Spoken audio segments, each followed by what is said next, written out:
పట్టభద్రుల ఎమ్మెల్సీ ఎన్నికల్లో తనకు మొదటి ప్రాధాన్యత ఓటు వేసి గెలిపించాలని కాంగ్రెస్ పార్టీ రెబెల్ ఎమ్మెల్సీ అభ్యర్థి మంచికట్ల ఆసమ్మ పేర్కొన్నారు. ఆదిలాబాద్ ప్రెస్ క్లబ్ మీడియాతో మాట్లాడారు. ఒక ఆడబిడ్డగా తనకు ఓటు వేసి ఆదరించాలని కోరారు. పట్టభద్రుల సమస్యల పరిష్కారానికి తన వంతు కృషి చేస్తానని పేర్కొన్నారు. ఎన్నో ఒడిదుడుకులు, రాజకీయ ఒత్తిళ్లు వచ్చినప్పటికీ పోటీలో కొనసాగుతున్నానని ఆమె చెప్పారు.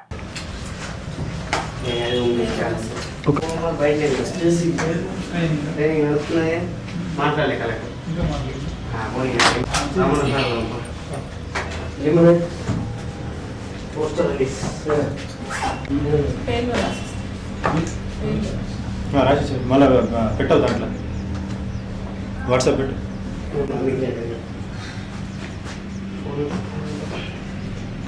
సార్ అంటే నేను చెప్పిన కదా నిన్న మనం ఐడి ప్రూఫ్ ఇచ్చేసినాం, ఇంకేం కావాలా?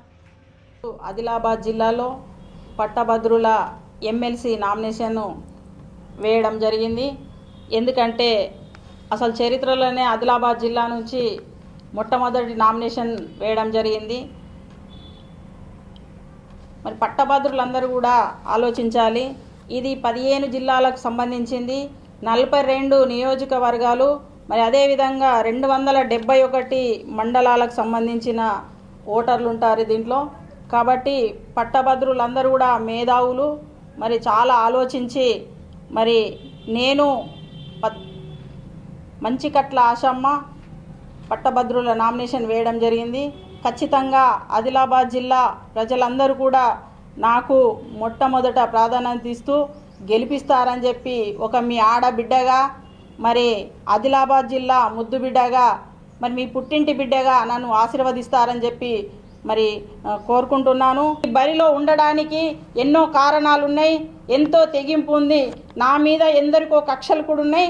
కానీ నేను భయపడేదాన్ని కాదు, భయపెట్టించేదాన్ని. కాబట్టి నేను ప్రాణం పోయినా పర్వాలేదు ఎమ్మెల్సీకి పోటీ చేసి నేను ప్రజల్లో ఉంటూ ప్రజల సంక్షేమానికే పనిచేస్తానని చెప్పి, నాకు ఆస్తులు అంతస్తులు అవసరం లేదు, మరి ప్రజలే దేవుళ్ళు, పట్టభద్రులే దేవుళ్ళుగా భావిస్తూ మరి ఎన్నికల్లో ఇంత ధైర్యంగా నిలబడడానికి నేను సిద్ధంగా అయినాను. సమస్య చేస్తూ మరి ఈరోజు నన్ను ఖచ్చితంగా ఫస్ట్ ప్రాధాన్యత ఇవ్వాలని చెప్పి నామినేషన్ అభ్యర్థిగా నేను మొట్టమొదటిసారిగా ప్రెస్ మీట్కి రావడం జరిగింది. మరి మీరందరూ కూడా నాకు ఖచ్చితంగా ఆశీర్వదించి మరి వేస్తారని చెప్పి తెలియజేసుకుంటున్నాను. కాంగ్రెస్ పార్టీ రెబెల్ అభ్యర్థి నేను. ఎందుకంటే కాంగ్రెస్ పార్టీ ఉండని, ఏ పార్టీలోన్నా ఉండని, నాకు పార్టీతోని సంబంధం లేదు. ఎందుకంటే ఏ పార్టీలోన్నా ఉన్నోనికే టికెట్ వస్తుంది, డబ్బులు ఇచ్చినోనికే టికెట్ వస్తుంది. మనం ఫస్ట్ నుంచి రాజకీయాలు ఉన్నాం, మాకు డబ్బులు లేవు, ఆర్థికంగా పరిస్థితి బాగా లేనకుండా లక్షలు అవసరం లేదు ఓటర్లకి, పట్టభద్రులకు పైసలు అవసరం లేదు. లక్ష్యం ఏమున్నది?